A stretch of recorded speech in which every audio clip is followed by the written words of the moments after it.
Good evening, everyone, and thanks for joining us for another edition of Raising Vibration Radio and Journey in Consciousness.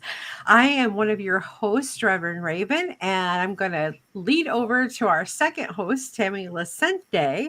Take it away, Miss Tammy. Good evening, everyone. Hope you're having a wonderful Saturday night. We have a great show for you tonight. We have Miss Carole Louie.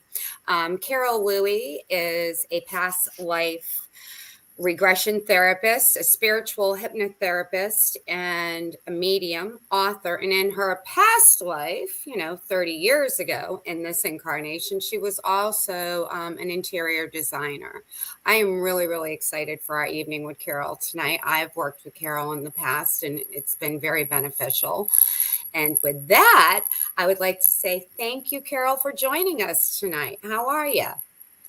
I'm doing well. Thank you for having me. It's wonderful to be here. Oh, it's a pleasure having you. I'm excited to hear all about recent activities. And we have a new book that I'm sure we're going to hear some about a little bit. Maybe you could just give us a little background on you and how you got into all of this some 30 years ago. Well, like you said, I was working in interior design. I felt like I had a pretty normal life, as much as any dysfunctional person can have, and I all my life I had paranormal experiences. I had seen ghosts, but I had kept the lid on all of that. It made me nervous. Sometimes it frightened the bejeebies out of me. And then some things happened in 1990. My father died. I went out to his funeral in California, and sitting there at his funeral, he was as clear as a bell to me. I knew he was there. I felt his energy. I knew he was angry about something. I had a suspicion what he was angry about, but because I had blocked the ghost for so long, I couldn't dial him in very clearly. But when that happened, it was like my awakening moment. And I realized that I had to get over my fear of ghosts. And that maybe he and I would finally have some conversations that we never could have when he was alive. He died with a lot of unfinished business between the two of us, and a lot of things that needed to be said but weren't said. So I was hoping, that would be part of what he would say to me. It's funny though, my dad was a Chinese Buddhist, and he set his funeral up. It was Buddhist, but it did have this Christian component to it, but it was predominantly Buddhist.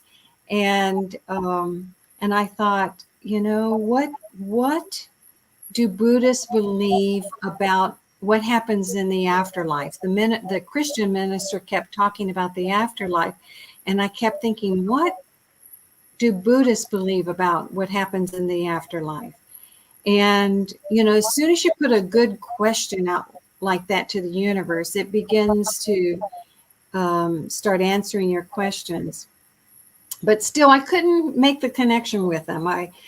Think about like dialing in on a radio station and you get the static, and I was getting a lot of static. I just couldn't hear him clearly. Although I could hear his accent, he had a very distinguished accent. He was from Toisan, China, and it has a very unique sound to it. So I could at least identify that this was him. It was his accent. And it took me a couple of years of meditating and taking classes, metaphysical classes, learning how to communicate with spirits. And then I finally got on the right station. I was in a meditation class when all of a sudden it was like the veil opened and I could see him clearly. I could hear him clearly. I could hear others in the scene. And where I saw him, of all places for me to go to on my first really big experience. He was in the 10th hell of the Buddha. And I He didn't was really, where? I'm in sorry. the, yeah, in the 10th hell of the Buddha. What it can, I don't know what that is. I didn't either. And I didn't, because I was raised Christian. You know, we ran away from my dad when I was 9 years old, so I didn't really know much about Buddhism, and so, but he was clearly letting me know he was in the 10th hell of the Buddha, and so I just witnessed it, and what I saw was that the Buddha who was in charge of that 10th hell was very, very passionate, even though my father, you know, was in pain and agony and grief about his being there. The Buddha was very compassionate with him. And the Buddha said to him, if you will ask your daughter for forgiveness, if you will help her get over her fear of ghosts, we will let you out of the 10th hell. And so that's what happened. He turned around, he asked me for forgiveness, and I said, I forgave you a long time ago. It's really about you forgiving yourself. And with that, then I had my first experience where in the afterlife, when you shift your thinking, it changes instantly. And so the whole 10th house scene disappeared. Then I realized he was in front of a monastery. The monks came out of the monastery. They put this brown robe on him, which in the Buddhist tradition means that he's taking refuge in the Buddha. And then they walked him into the enclave of the monastery. And I realized that he needed to go there to do a lot more healing and a lot more learning, you know, more about the Buddhist teachings. And so that began 30 years of conversations with my dad. He would come periodically, and it was funny, even though it would be months or weeks or years in between his visits, for him it would look like he was just picking up the sentence that he left off with in the previous conversation. But for me, it would look like, you know, weeks or months.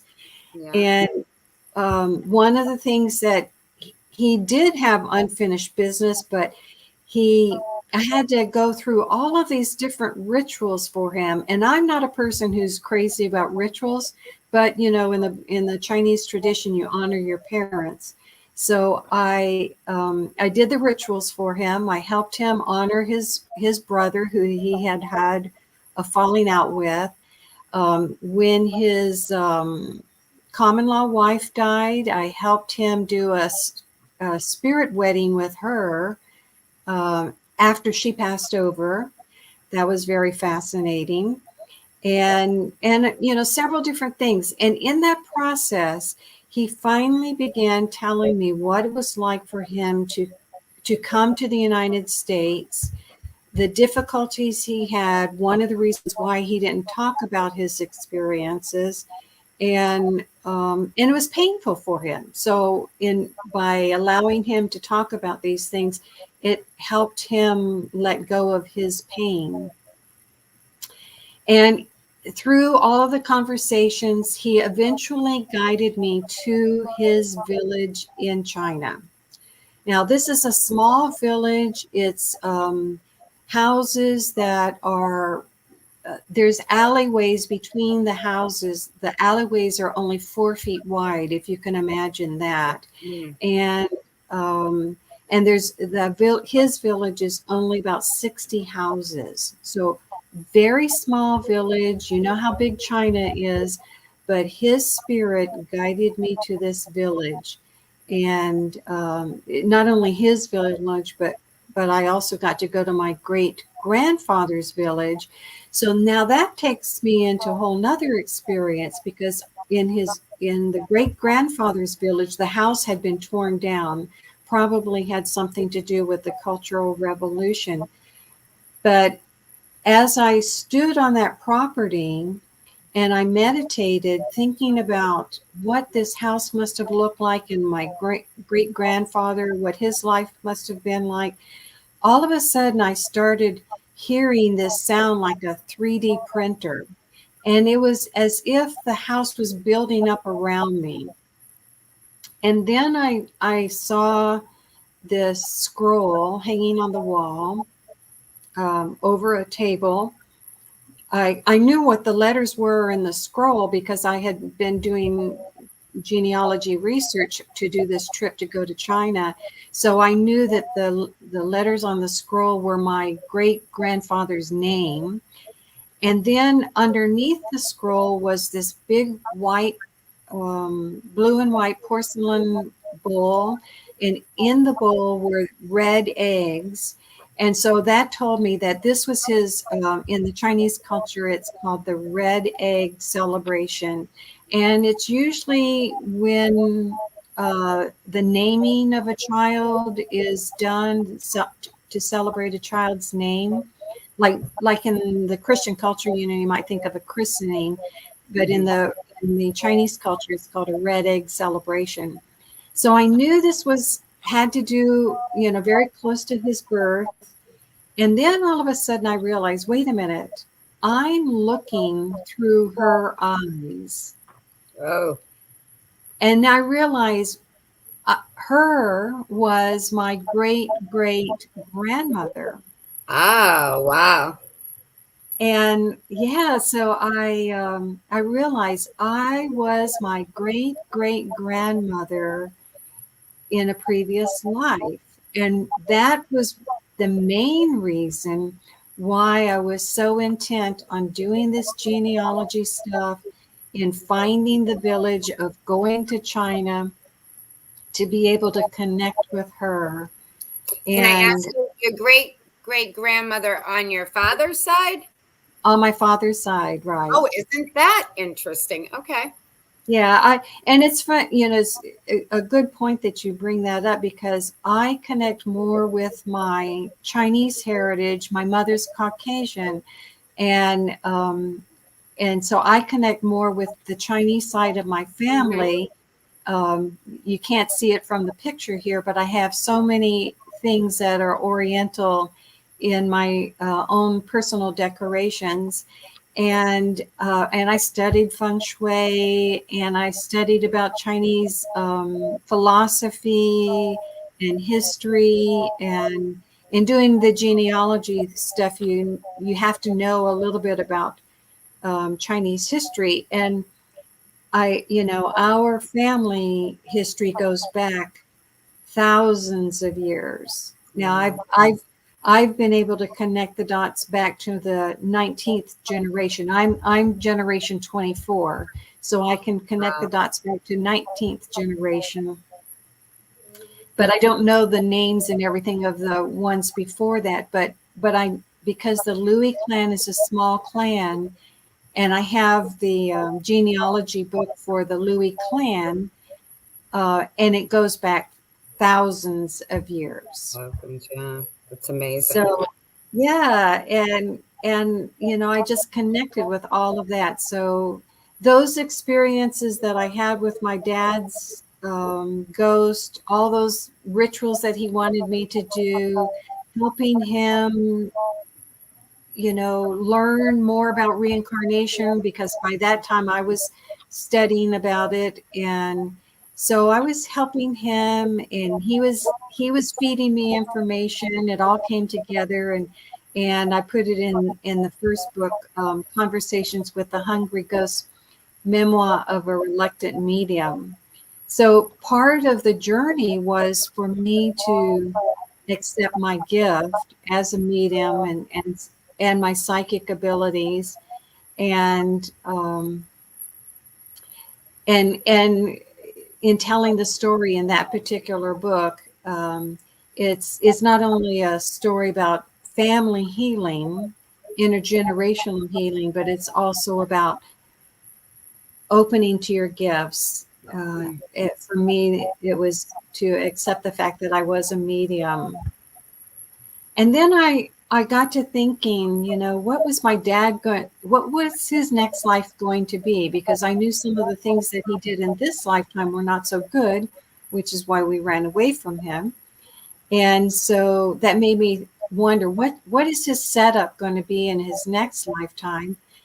And of course, as soon as I thought about that, then I thought about, wait a minute, what about my lifetime? What my past lives? What did I do in another lifetime that caused me to connect with the type of parents that I did and have this traumatic situations that I had as a child, and what are my actions that I'm doing now? How is that influencing what I am becoming in this lifetime and what I will become in another lifetime? So as soon as I put that question out to the universe, all of a sudden I could see these people in my living room, and I knew that they were the ghosts that had haunted me through my childhood and my adulthood, but they were all together at one time, and I could see them and I knew enough about period costumes and settings that I realized they're my past lives. That's who has been trying to get in touch with me all of this time, is my past lives.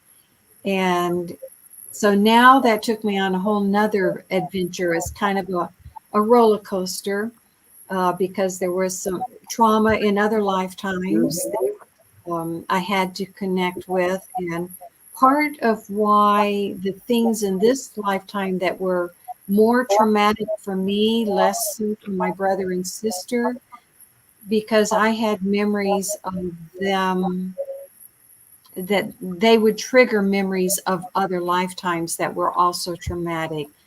For instance, the one just before this one, where I died in the Holocaust. And so I started having memories about that in the early 1990s, mid 1990s. And I actually, I knew it was in France.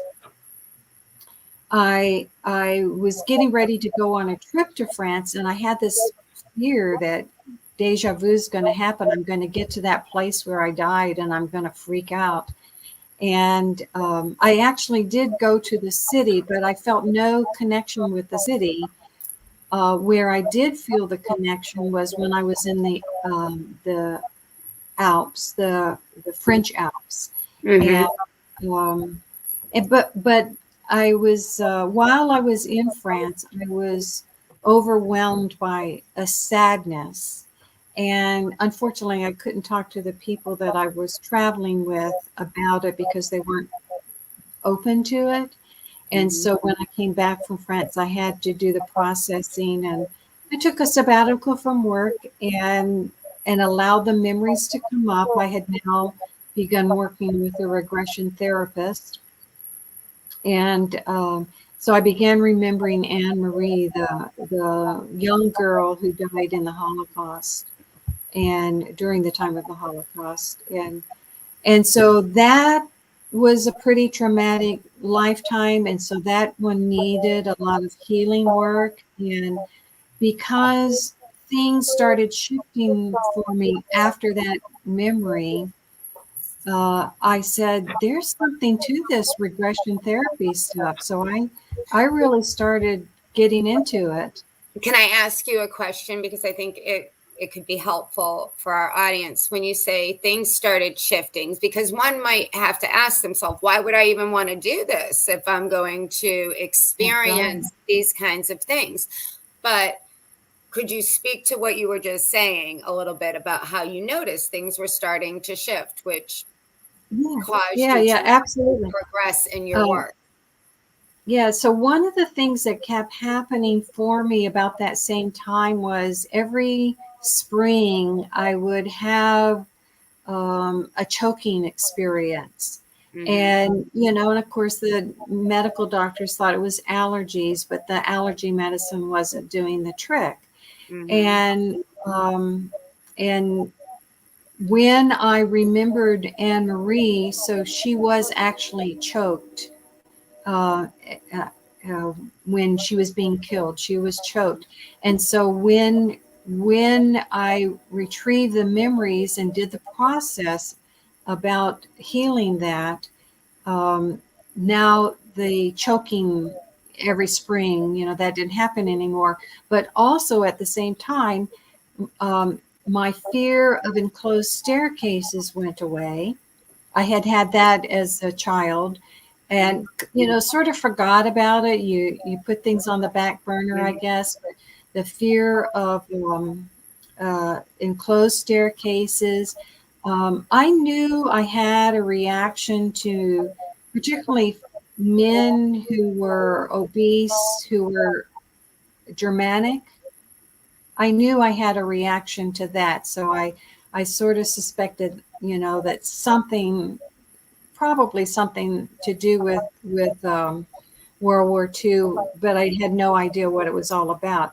But when I remembered Anne Marie in the attic, you had to go up an enclosed staircase to get to the attic where they were hiding and living, and so that fear went away. The physical choking sensation went away, and even more than that was, at her moment of death, when I saw her spirit leave her body and float above the scene, and I saw her looking down at this little child who had been killed brutally, and the man who had killed her, what I felt was just this overwhelming compassion towards him.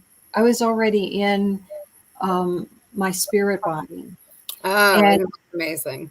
in the spirit body, I felt compassion for him. So then, Was it because you could experience the level of suffering he was in to be even like, explain that to me? How did you, or don't you yeah, know? I didn't perceive it as that. I perceived it as that I was in my higher self. Yeah. Okay. And from my higher self, I knew that he was going to suffer even more, and down the road. And so, but to just have that overwhelming sense of compassion for another human being who had just killed this other No, human right? being, that was an eye-opening experience, and it shifted the way I began taking in things. I wanted to know more. I call it the backstory. What's going on with this person that causes them to act the way they do? What is their backstory, in other words? Mm. And so, but it was a process. That was in mid 1990s. I wrote that story. This is a funny thing, that when I wrote that story, and I had connected with a rabbi who was helping people all over the world with their memories of the Holocaust, and he was counseling them. And I was able to contact Rabbi Jonathan Gershom and talk to him about my experience. And my friend knew that I wrote this short story about Anne Marie, and I didn't know that he was collecting short stories about people who had gone through the process. And so he asked me to send him my story. When I wrote the story, I said to the universe, because I really didn't want to be writing, and I said to the universe, thinking I'm going to get out of this whole writing thing that I had a feeling I was supposed to be doing. So I said, if the short story gets published easily and effortlessly, I'll continue on with the bigger story. And back in the mid 90s, publishing was not like it is today. It was much more difficult. But that's Rabbi Gershom included my story in his book about 14 past life experiences. So it was published easily and effortlessly. And what a lesson that was. I know, right? Get out of my own way, right? Mm. And so then one life after another, and I knew that I needed to take notes. I like to journal anyway, and so part of me, the process for me, is to journal what I experienced. And I tell my clients this too: when you journal about your experience, you'll realize that more memories were happening than you could verbalize about the experience. And that's what happened for me. So I began collecting my notes. And then this last year, I've been really focused on uh, uh, 8 of the past lives for that I had, almost 30 years of notes for them. And it was amazing to me to pull. So I kept them in files, and I had them in chronological order, and I would go through, read the notes, and see how consistent their stories were. Carol Bowman talks about when children remember their past lives, their tone of voice is different from when they're talking and making believe, a story. There's a tone of voice. And I found that to be true as I reread my notes about these 8 past lives. So when I was in China in 2016 to find my father's villages. My main focus was finding my father's villages, but during that year when I was doing the research to help me get there, I stumbled upon a file, and I have to back up just a little bit. The way I found this file was uh, many times my spirit friends will wake me up between 3 and 5 in the morning. And I know when they do that, I should pay attention. So one morning I woke up and I could feel it, and I sensed it was my ancestral energy around me. So I meditated, and I heard 2 words, which were Chinese architect. Mm-hmm. And I thought, well, that's interesting. I don't know why that's coming up, but I'll just Google that. And then that's what brought up the article about Yang Lei. And Yang Lei is another branch of my family. Lei and Louie are the same words, just different dialects. And but Yang Lei were the architects for the last 8 Qing dynasty emperors. So where I had thought, maybe I was an architect in another lifetime, I discovered that not only was I an architect in another lifetime, but the Chinese architects were not just architects. They were architects, interior designers, landscape designers, furniture designers. They did the whole 9 yards. And that's always been my approach to design. So I very much resonated with that. And then I thought, now I had to go through 8 generations of the Lei family architects. And I'm wondering, which one was I? Or was I just a student in the design house?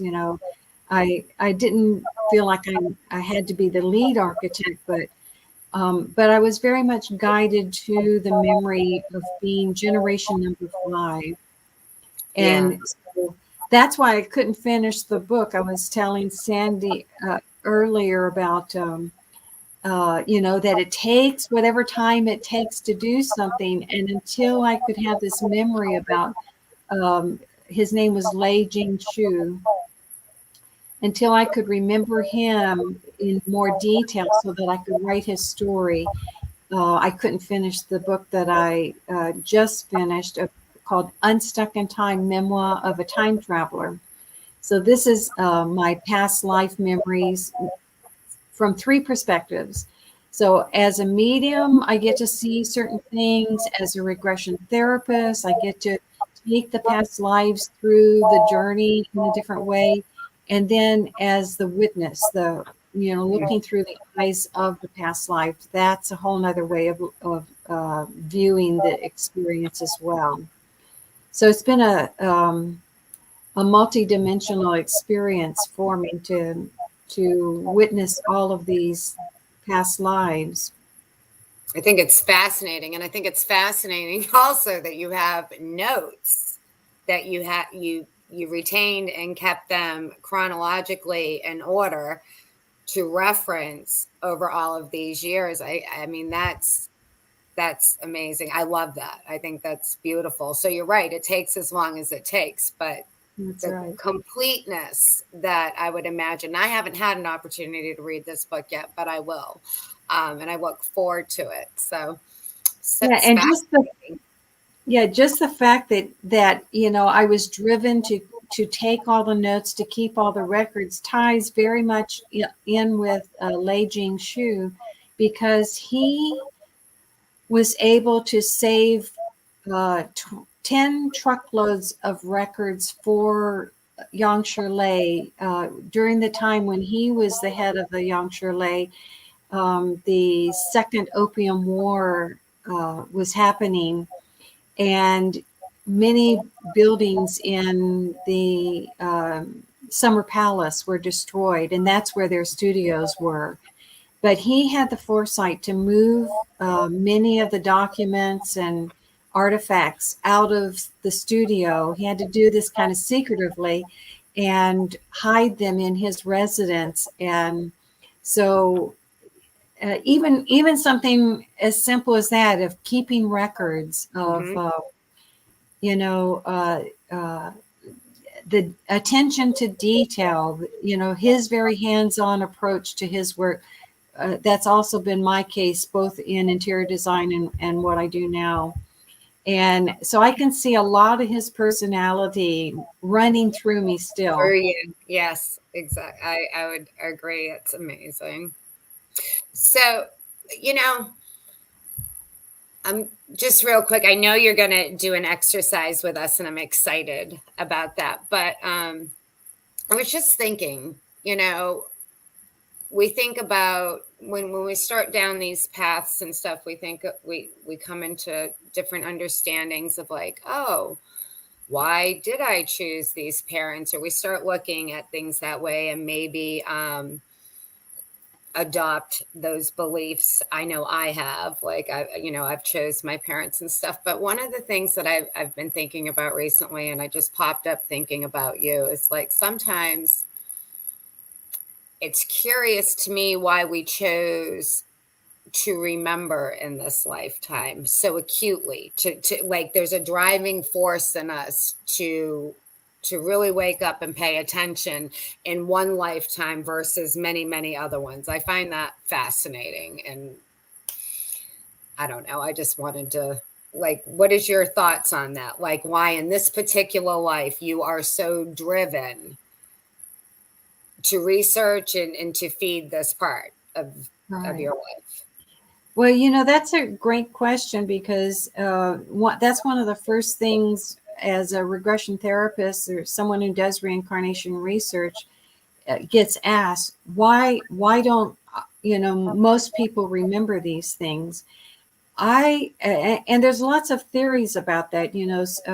Some people believe that in the Greek theory that you drink from the river Lethe, and it's the river of forgetfulness.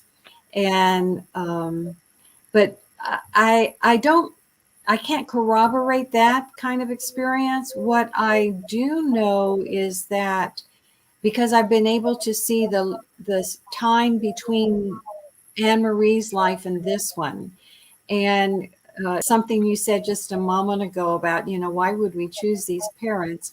I'll never forget when I was at a second workshop with Brian Weiss, and he kept saying, you choose your parents, you choose your parents. The more he said it, the angrier I got. I was thinking, who in their right mind would choose parents like mine? And And so what happens then, he takes us into a group regression, and I get stuck in utero. And yeah, and it was crazy. And because it was a short regression, I wasn't finished with the process. But thankfully, when I came out of it, I knew how to then go back into it and complete the process. And so that's when I had my first, what's called a life between life experience. And I saw the moment that I actually chose my parents. Oh, And really? this was in the 1990s, but this was a very futuristic view of what I saw. I keep wanting to draw it, but I haven't done that yet. Very futuristic scene. And I said, there they are. This is my opportunity. And so I said, I've got to go. And I realized the reason why I did that, because I was actually seeing a split screen. I could see my parents in 1947. That's the year I was born. And on the split screen, I could see this other story about where my mother and my father and I were together in a previous life, and why what I did in that lifetime, which was to curse them before I committed suicide to run away from the situation, that's what made me want to get back together with them. It was really about healing myself.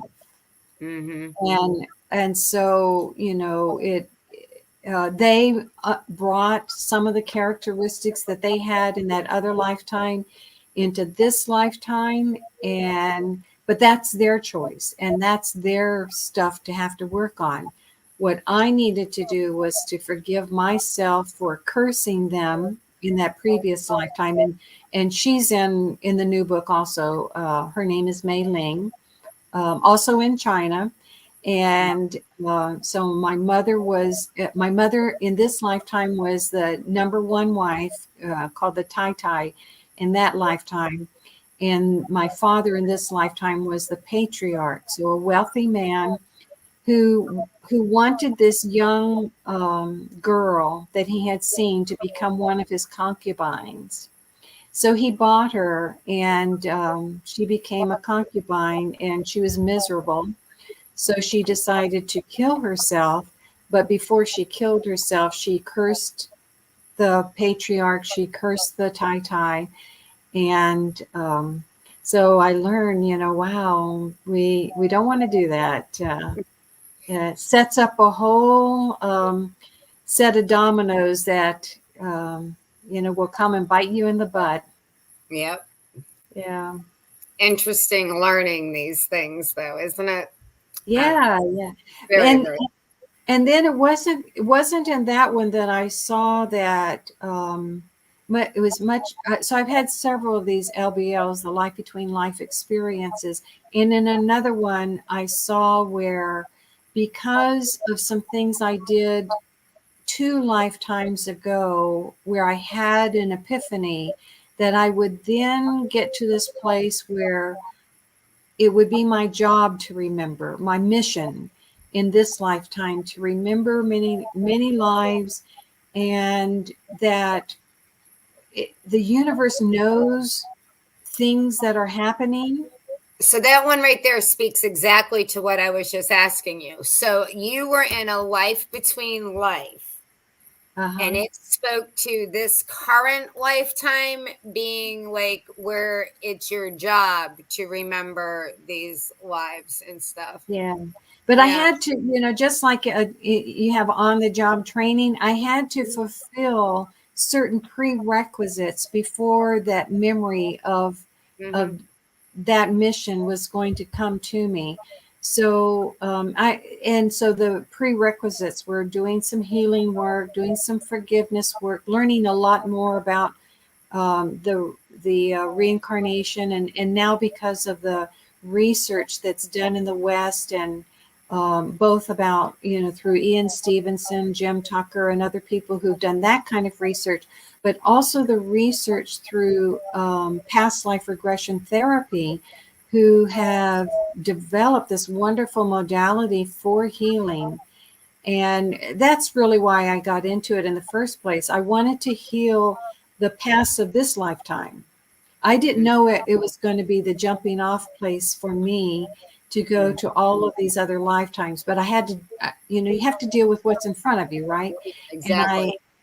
I had to heal myself and get myself to a more evolved place so I could then handle the stuff that was going to come to me about all of these different past lives, the time between lives, and basically what the reincarnation system. So that's what I'm focusing on now is I could see this amazing system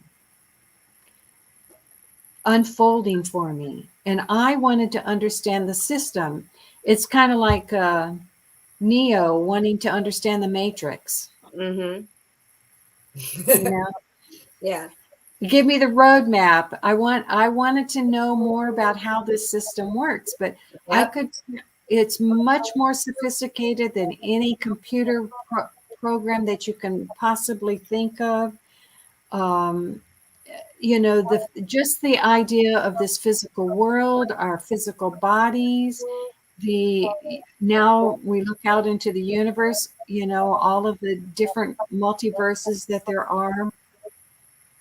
There's a system that has created all of this, and that's what I'm looking at. That's where my research is taking me now.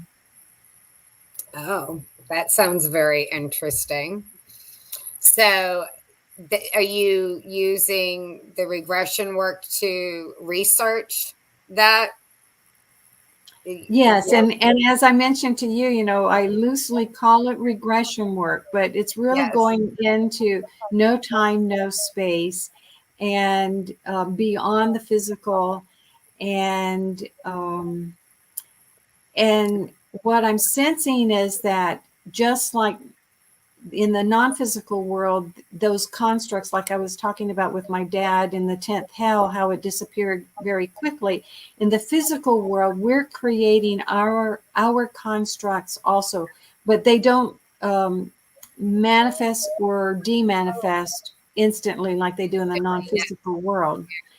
Yeah. So now you back up and you think, how was all of this created anyway? And for me it goes beyond the Big Bang Theory. Mm-hmm. I don't have enough information to share about that, but I'm beginning to get glimmers of it, and very excited to be working to spend the rest of my life working on that. Oh, it sounds fascinating. I like it. So, well, that's all just really, really incredible. I love all of this. And I know I'm going to be delving into a lot more regression work. I think going into the winter, my life has gotten to a point where I'm going to be able to focus on it more. So I'm very much looking forward to that. Would you like to do a little exercise with all of us at this point, Yeah. or would you? Sure, I'd love to. Because I got my start before I got into regression therapy. I was doing meditation and teaching meditation and learning what is called insight meditation. And I seem to have a lot of people in my classes that were analytical, and I have an analytical side as well. So I learned some techniques that were great for analytical people, and so I'll share with you this easy regression, very simple regression. This type of regression is called a cocology, which comes from a Japanese term to help us connect with spirit. And so whenever you're ready, I will take us through an easy journey. And I can't wait to hear what happens in your journeys. Yes, that sounds fun. Well, I'm ready. I know So you're an easy how are you doing? subject. You ready? Yes. Okay, so let's begin by taking a nice deep breath. In your vivid imagination, imagine that your arms are spread out as far as they can go, and that you're standing in a closet. The closet is so big that you can turn around 360 degrees and not touch any side of the closet. And as you do so, as you turn around, look at the garments hanging around the sides of the closet. You feel drawn to one particular garment.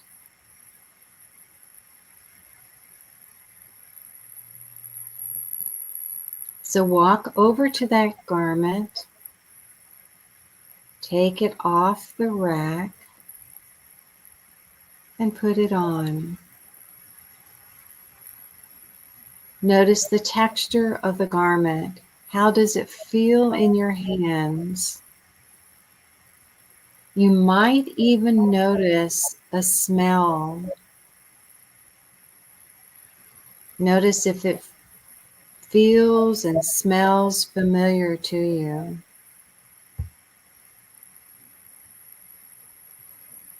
Notice the color of the garment. Notice any details,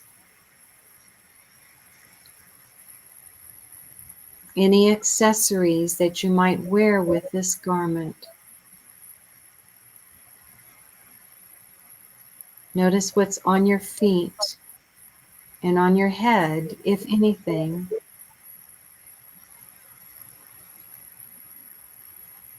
And now magically in this closet, a full-length mirror appears, and you can look at yourself more clearly in this full-length mirror. Notice what gender you are. Notice how old you are.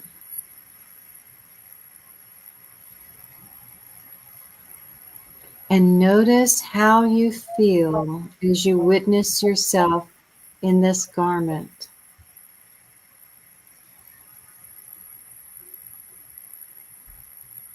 You might begin to wonder, where does this garment fit in this being who I'm looking at in the mirror?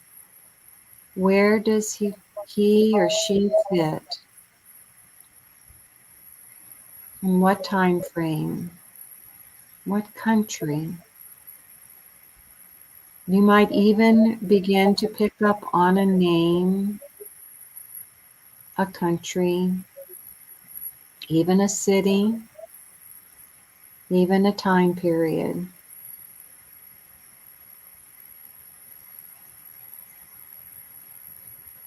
And now, if you'd like to, you can take yourself a little bit further. Somewhere in this closet is a door that only you know where this door is.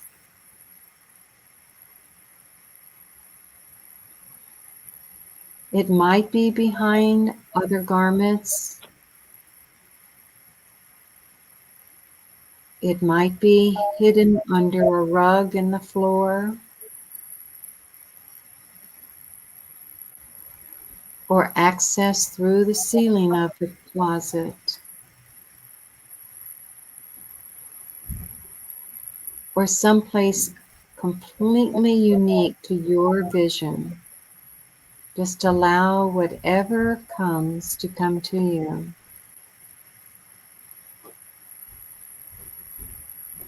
And when you're ready, you can give yourself permission to go through that door.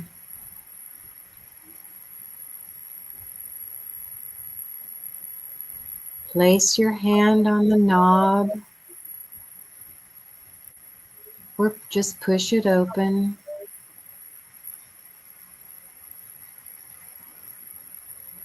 Know that you are safe and you can come back to the closet at any time.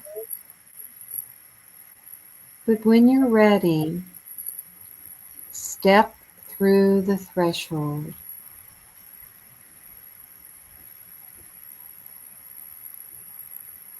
And as you do so, you step into the setting that goes with the garment and the body and your awareness. Look around and notice what you see as you step out on the path beyond the threshold. Are you indoors or outdoors? Are you by yourself or with other people?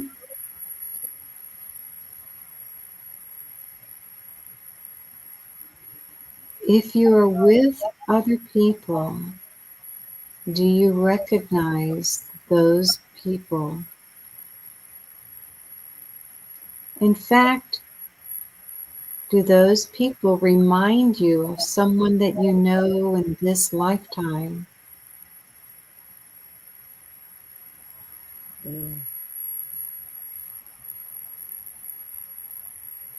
Just allow whatever wants to come forward without judgment, without the need to analyze. You can do that later. Just be with the experience. And now in this setting, move forward to the next most significant event in that lifetime. What's happening? What are you experiencing? Notice the sounds, the smells. Notice if you see, sense, or just know what is happening.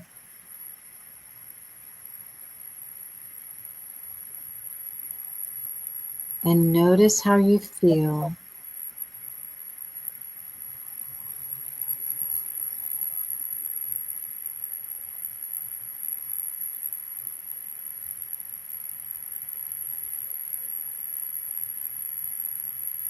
But now it is time to come back through the threshold. You can come back to this scene at another time to gain more information about it. But now it's time to come back through the threshold.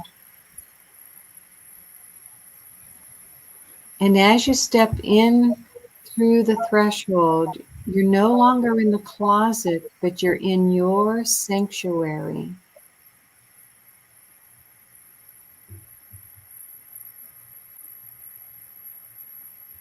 You might recognize it.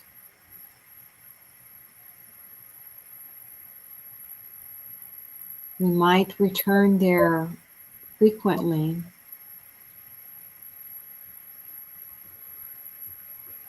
And on the altar of the sanctuary, you notice an object.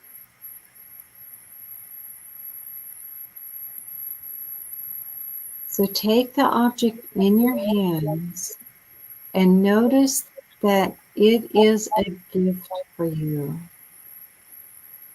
symbolic of this journey that you have just taken.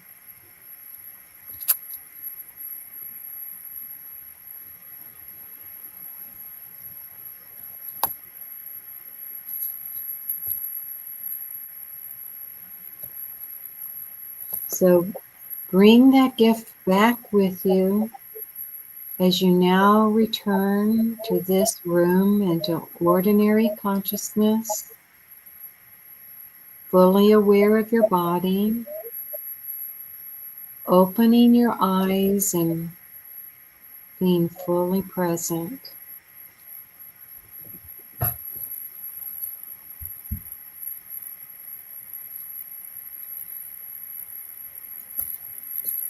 Wow. Very wow. Thank you. Yes, thank you very much. Were you able to have a journey? I was very interesting. At first, the journey started at me as a 30-year-old woman in this lifetime, but then I ended up in Indian garb, going through the door and befriending, um, white man. Here in American, early American out west, and I befriend him, and then that person betrayed me. Wow. So, and then I went and picked up a blue tear at the altar gemstone. So, very interesting. Wow, that's very powerful.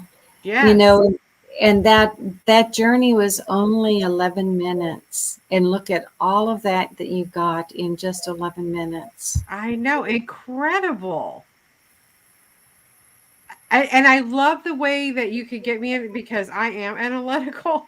So the fact that I was able to even do this because I'm not very easy going into meditation like that. And so it was very empowering and to actually have that and feeling the material. But it started with this lifetime going into another one. So I was kind of back into the earlier states of my life, and then going through the door I went to another place. Fantastic. Yeah, that's a rich story. What isn't it? It's pretty wild. It's Yeah. like, wow. What about you, Tammy? What did you experience? Well, my own self analysis makes me a little reluctant to share this, but I'm going to. So I was in my closet immediately, was a very bougie closet. Like, I mean, there was uh, a crystal chandelier in it. I mean, clothes that are not clothes that I've ever owned or could afford to own. It was just a very, very elegant closet, very female closet. I remember while I was viewing it going, kind of thinking it was a little futuristic. I wasn't sure. But what was really, really interesting and slightly startling, the garment was a long white faux fur, but really, really, really high end faux fur jacket that was just, the inside of it was super soft. I couldn't see me, but I felt very much like a very feminine woman in this closet and putting the coat on. But when I looked in the mirror, instantly, Carol, this part's blowing my mind. It's like blowing my mind right now. Instantly, I was that woman in the coat, looked in the mirror, and I was, um, I guess, like an Eskimo man. And the faux fur was actually like fur, like this man was in fur boots, fur coat, like real fur. And when he went through the door, he was in the woods. It was just the weirdest thing. It was like this real blingy, decked out female closet with this beautiful fur. Seems like split. Like, it was just very interesting. I've never had that kind of experience where it was literally two different people. That is awesome. That was weird. Any insight real quick on that one, Carol? Other than that was just an awful lot to get in 11 minutes, or am I just going to dissect that later? Well, the beautiful thing about this, and I talk about this in my classes, that I believe our imagination is the language of our soul. And I don't know if you noticed, the very first setup phrase that I said was, in your vivid imagination. And I looked at the clock when I was saying that. The clock was 44:44.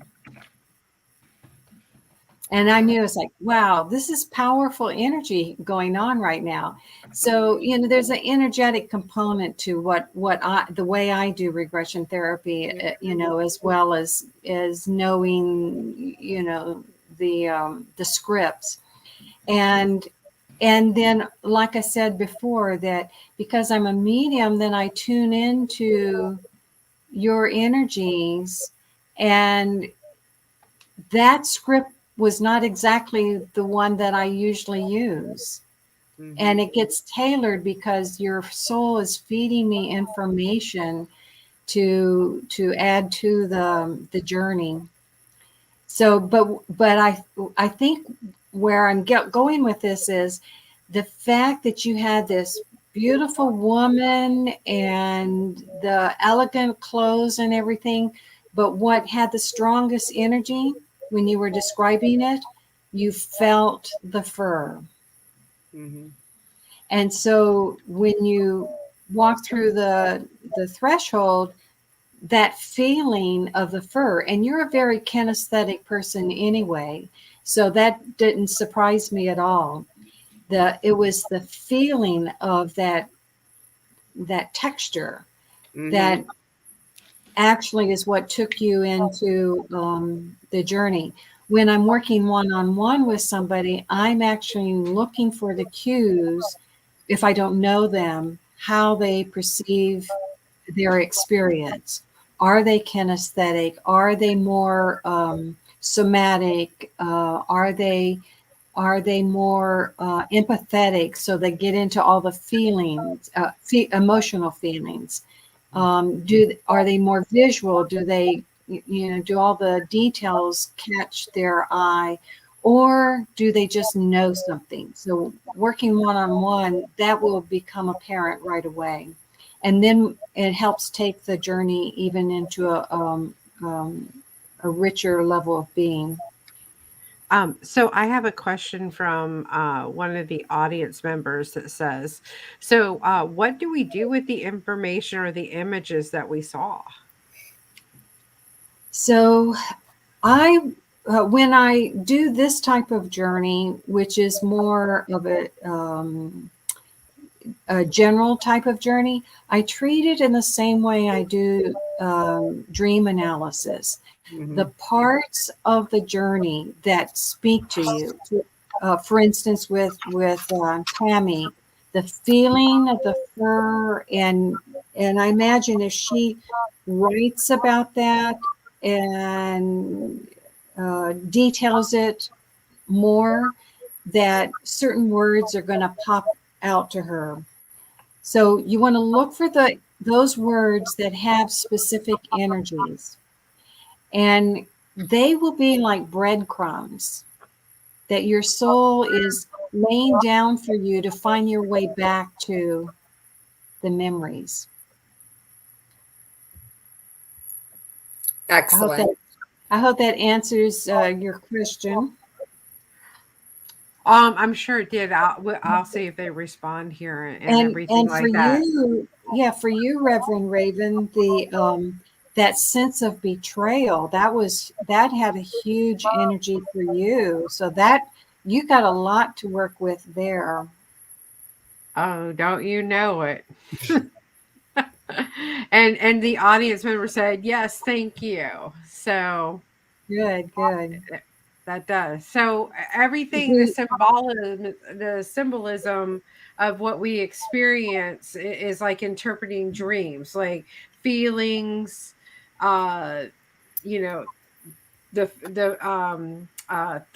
that go through our head is like if it's water based, it's emotional.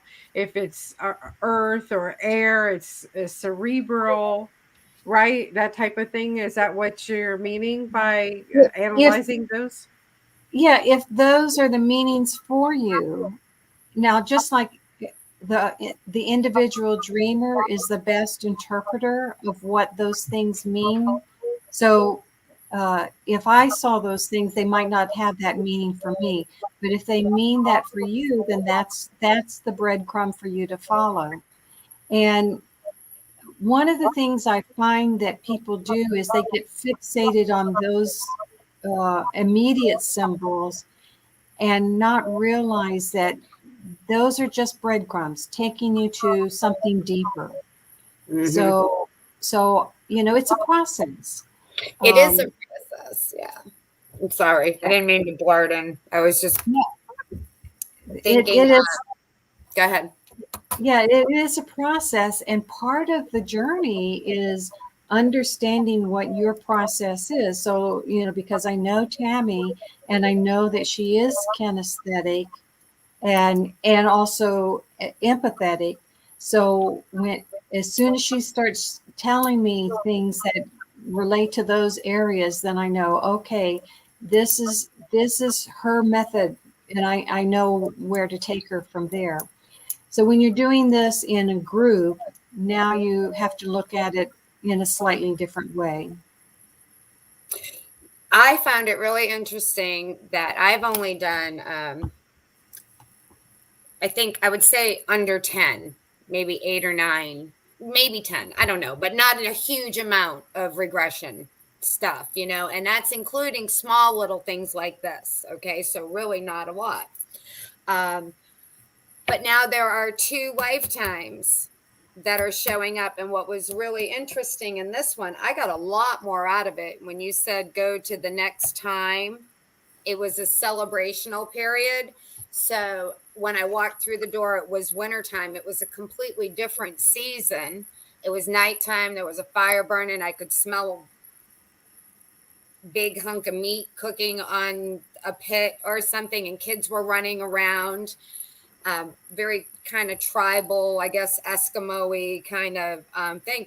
It was just real neat. But then you had said, like, do you recognize anyone? And it was so funny. Instantly, I saw my my ex-husband's eyes in a man's face. And I was like, oh, wow, isn't that interesting? So my point is like you were talking about earlier, you had kept all these notes for a really long time. Now, this is the second time I have witnessed the Eskimos. And then I have another one that I keep that you've done stuff with me, Carol, another lifetime that keeps showing up. I just think it's interesting. I haven't given any of that any thought. We did an 11-minute thing and instantly it brought me back to the Eskimo one. That one was 3 years ago.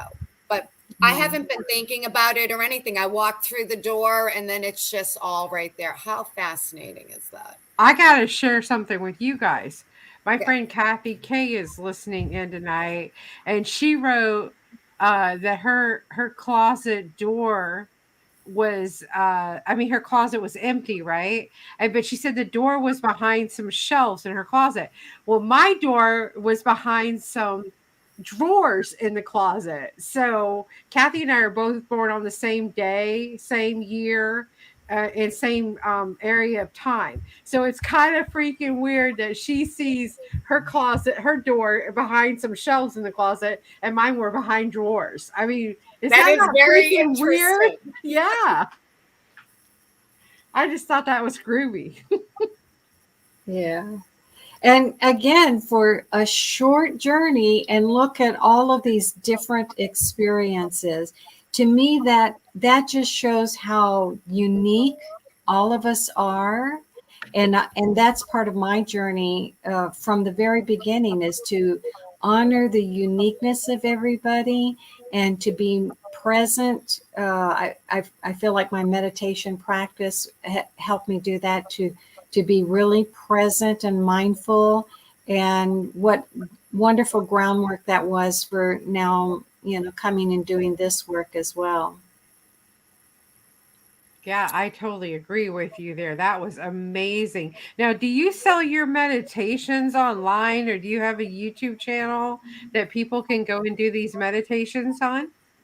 That's my goal for 2022. I'm going to record the books as a podcast, and I will also be recording the meditations. I've been teaching classes for 2 years on, they started on Zoom. Now they're hybrid on Zoom and in person, and I've been recording those meditations. It's just been so wonderful. But now in 2022, I'm going to focus on doing them more professionally. But what I do when I do a session with my clients, whether I'm doing a reading for them or whether I'm doing a regression, I record the session, and then besides the recording, I will give my clients a meditation, whatever meditation I'm guided to give them of the pre-recorded ones that I already have. I'll just, give it to them as part of their follow-up. Mm-hmm. Oh, That that's wonderful.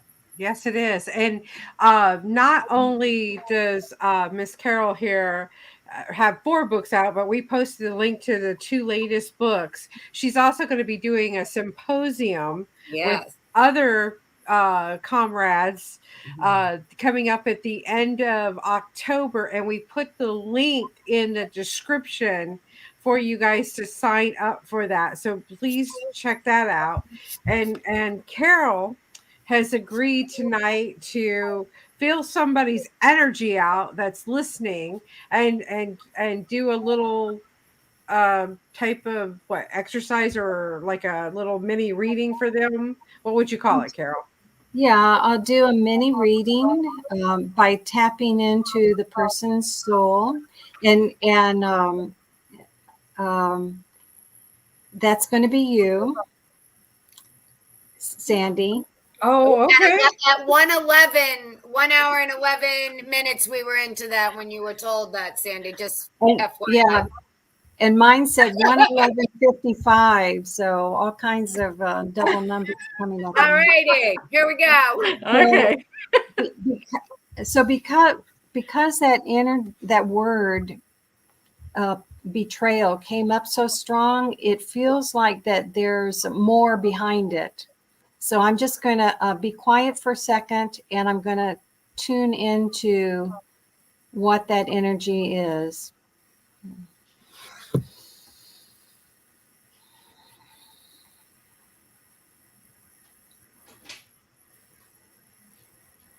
So when you were talking about the blue tear, I immediately had heard, the Trail of Tears.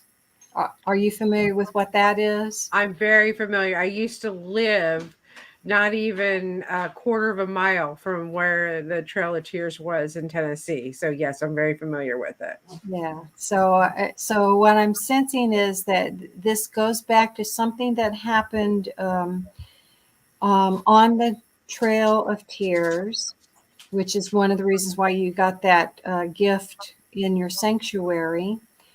And what my feeling is that what I'm doing now is I can kind of tune into the Indian woman's energy, and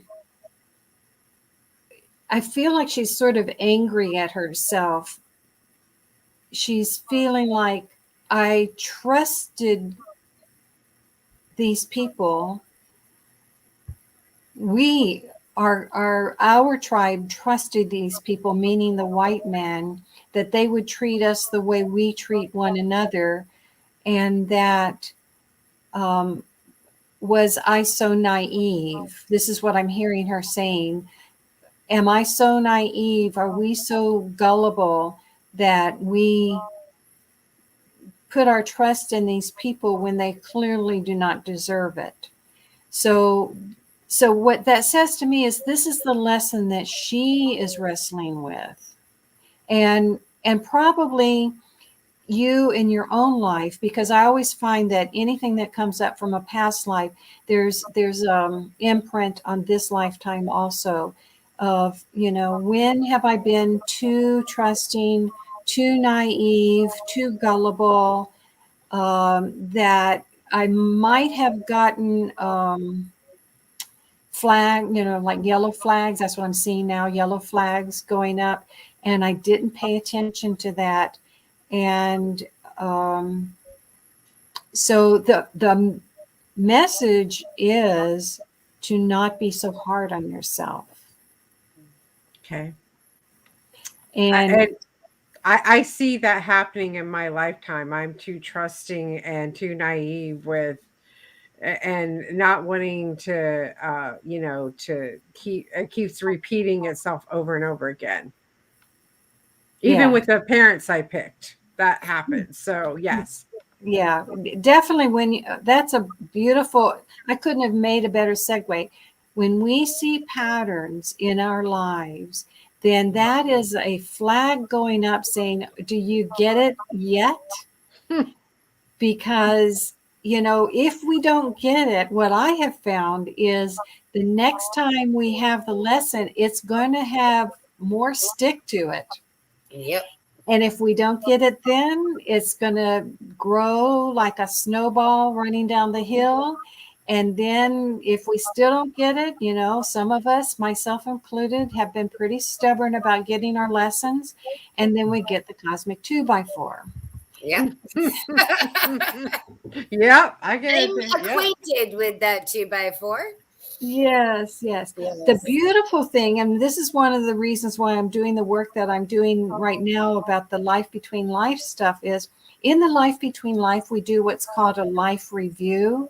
Mm-hmm. But it came to me this past year when I was meditating that what if we do a life review while we're still alive?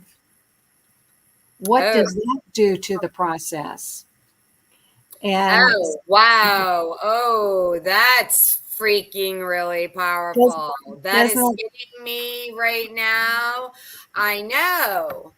Especially instantly, I go to the place where you hear all the time in the reviews that not only do we, in a detached way, like experience how we showed up, but we experience what the other person experienced. How powerful would that be to be able to get that lesson while you're still here?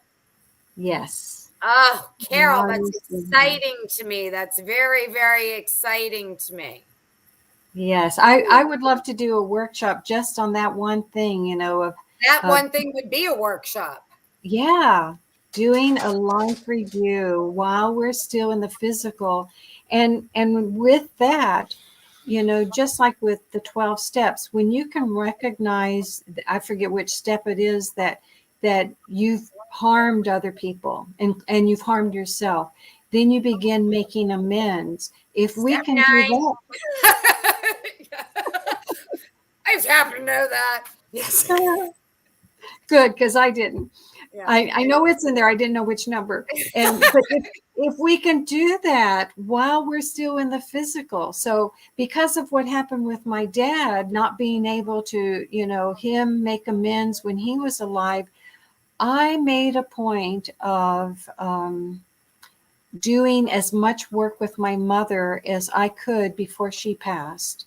And even though my mother and I were not close emotionally, we were close on a soul level, so much so that at the last year and a half of her life, I became her caretaker, and I began sharing some of these thoughts with her, even though she was Southern Baptist, fundamentalist Southern Baptist. She was enough open to let me talk about these things. And I tried to talk to her at the level that I knew she would understand. Not the same way we're talking, but it made her transition so much better. And I feel like we were able to clear a lot of energy before she passed. That's That's beautiful. fabulous. I love that. I really do. And thank you for doing that for your mom. I really did the same thing with my mom too, Carol, before she passed. And even with my life partner that recently passed a year ago, that, just letting them forgive themselves. I mean, that's really important when they're crossing over, not to go harbor all these bad feelings when they're crossing over. I think that's a beautiful thing that you did for your mom.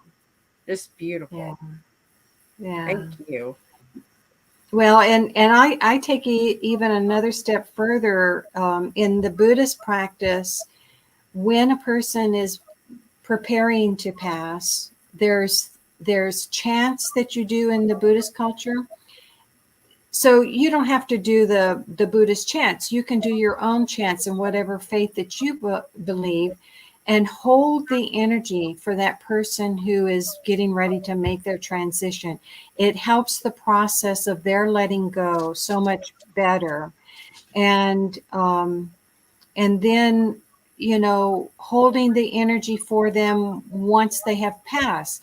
For myself, I believe that as I live more consciously, as I living consciously is how I prepare for dying consciously. Hmm. And as I die consciously, now I'll be able to create my next lifetime more consciously. I'm already beginning to get visions of what that looks like. And so I'm going to leave lots of clues about the fact that I'm coming back, and I'll be able to pick up where I left off. Oh, that's interesting and fun. Yeah.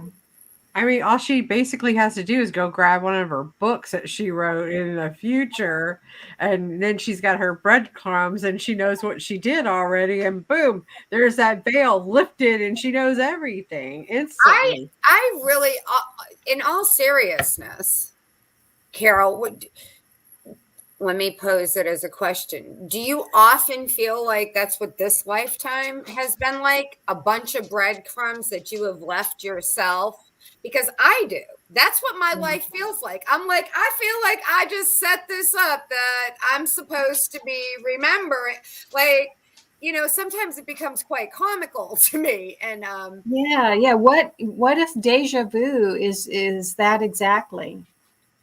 yeah, We had this vision about something, and now it happens, and we say, oh, that looks familiar. That's what we call the deja vu. And it's like, deja but vu. what if we did set that up, Mhm.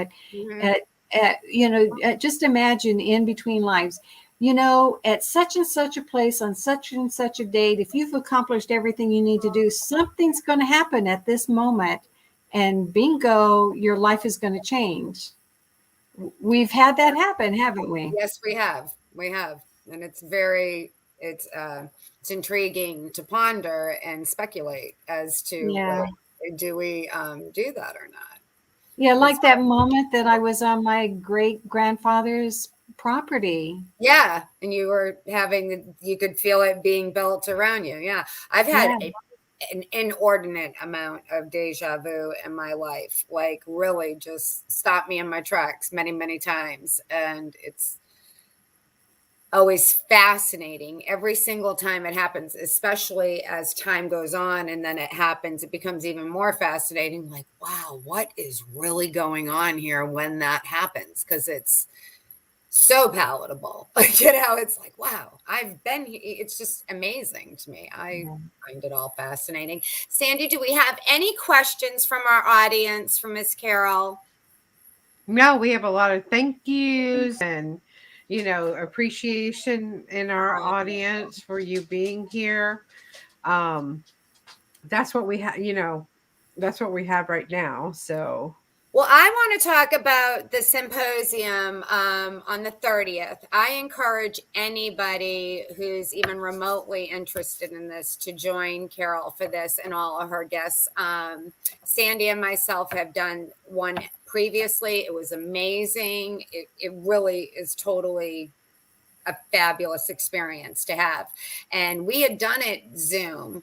And I didn't know what that was going to be like. I remember thinking, oh gosh, that seems like I remember thinking ahead of time, like I was excited, but thinking, wow, that seems like a long time to be on a call. It went by. I didn't feel fatigued. I mean, it was thoroughly enjoyable and interactive and so worth it. So I really cannot encourage people enough. There's only a few slots left in person.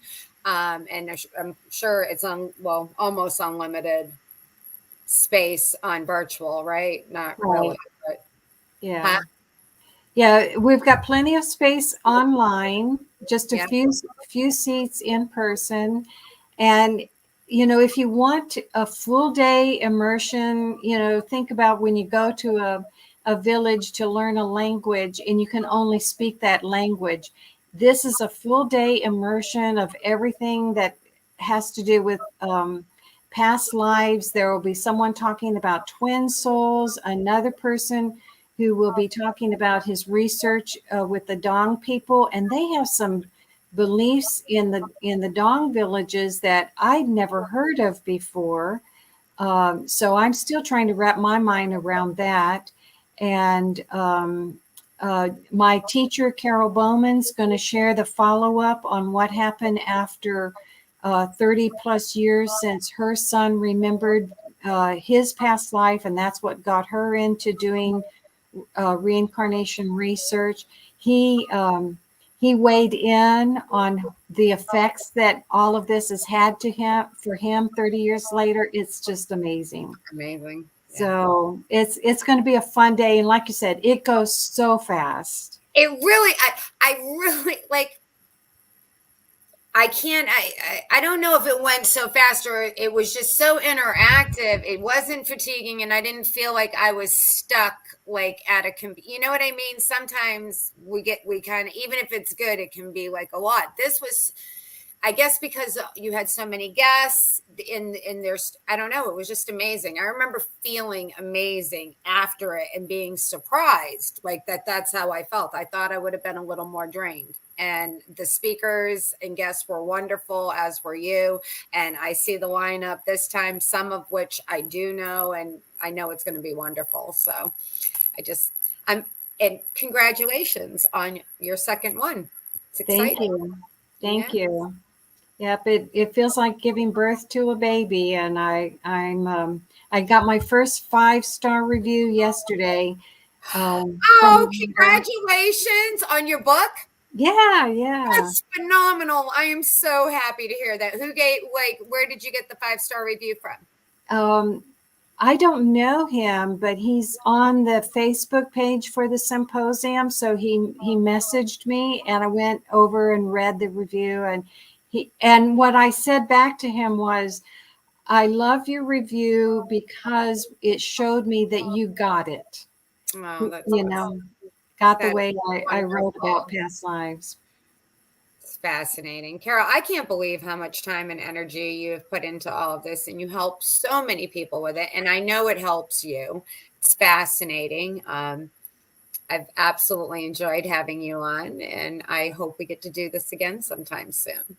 Thank you for having me. It's been an honor and a joy, and great to see both of you and share all of this beautiful, amazing journey with you. Oh, yay. Well, that all sounds lovely. Miss Sandy, where are you at in the end of our show? Well, I am so thankful and appreciative to Miss Carol coming on the show. I do encourage everybody to at least go check out her books, and give a review on Amazon for her if you do read them. And if you need to have a regression with her, you can do them via Zoom, right? I can, yes. They work very well. I was just going to ask the same thing. So you can do them that way. Okay. Yes, because not everybody lives in Virginia. So for all of our other listeners out there, if you're not in the Virginia area, you can join the symposium by Zoom, and you can get a regression done by Miss Carol by Zoom or other means. I guess telephone too works as well. Do you do those type of things too? I don't do it just by phone. I prefer the Zoom because I'm reading the person's energy, and there's ways of doing that over Zoom that you don't get over the phone. Beautiful. So that's Gotcha. my modality. I gotcha. All right. Okay. So we are so thankful you came on the show tonight. We want to thank all of our viewers, even the ones that will be listening on later on this evening or tomorrow, because we broadcast everywhere. And I want to tell everybody to have a great week. This is amazing energy, even though Mercury's in retrograde. You don't have to let it control your life, okay? Just be open to what's coming to you. So, Carol, thank you so much for being here. Well, Tammy, thank you both for what you do. oh, thank you. Absolutely. All right. Well, we're going to say goodnight here. Tammy, why don't you say goodnight to everybody, and we're going to end the broadcast. Good night, everybody. See you next week. Good night.